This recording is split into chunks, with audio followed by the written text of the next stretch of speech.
राज्यभरातील शेतकरी ज्या निर्णयाकडे वाट लावून होते तो कर्जमाफी 2026 चा निर्णय झाला, परंतु यामध्ये फसवणूक झाली का? कारण या योजनेच्या या कर्जमाफीपासून अनेक लाभार्थी वंचित राहणार असल्याची दाट शक्यता निर्माण झाली आहे. असे मी का म्हणतोय, चला लगेच याबाबतची माहिती घेऊया. तर लक्षात घ्या, यामध्ये 2 लाख रुपयांपर्यंतच त्या ठिकाणी कर्जमाफी होणार आहे, परंतु 2 लाखांच्या वर ज्यांची रक्कम आहे त्यांच्या बाबत सरकारकडून कोणतीही स्पष्टता देण्यात आली नाही.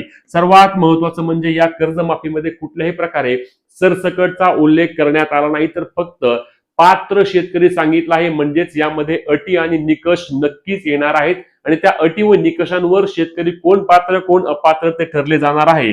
आता लक्षात घ्या, 30 सप्टेंबर पर्यंत ज्यांचं कर्ज थकीत आहे केवळ त्यांनाच माफी मिळणार आहे. म्हणजेच की ऑक्टोबर, नोव्हेंबर, डिसेंबर, जानेवारी या महिन्यामध्ये ज्या शेतकऱ्यांचं कर्ज थकीत गेलं आहे त्या शेतकऱ्यांना कर्जमाफी मिळणार नाही. या उलट त्यांना सुरुवातीला जे 60% व्याज असेल ते त्यांचं 12-13% व्याजाने त्यांना पैसे भरावे लागतील. म्हणजेच की नक्कीच शेतकऱ्यांना याचा मोठा फटका बसणार आहे.